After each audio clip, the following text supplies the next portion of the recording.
damage to the deer herds in these areas. And in this video, I'm going to talk about the two largest driving forces behind that decline, and that is timber wolves and winters.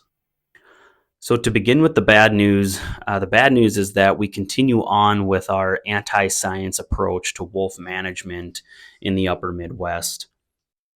Sadly, we don't let science and biology drive wolf management, but rather we let politics and emotion drive it. For example, here in Minnesota, the U.S. Fish and Wildlife Service had a stated population recovery goal several years ago of 1,200 to 1,400 animals. Then the state of Minnesota wanted to take it a step further and said, we're going to buffer that and bump that recovery goal up to 1,600 animals. And as we all know, the wolf population here in Minnesota has exploded past that and now sits somewhere double that, around 3,000 animals, according to the Minnesota DNR.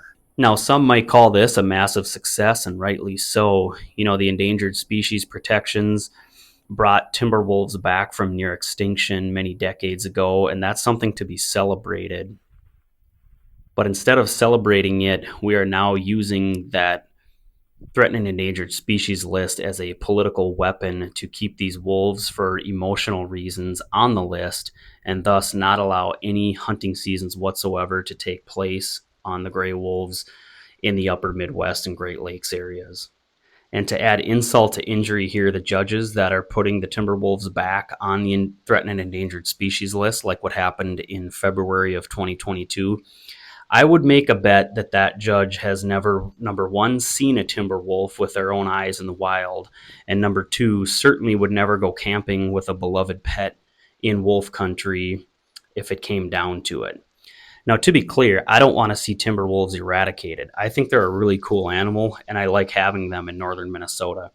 But what I do want is a rational and science-based approach where we're allowed to have a hunting season where a handful of wolves can be taken every year, like we did back in 2013 here in Minnesota.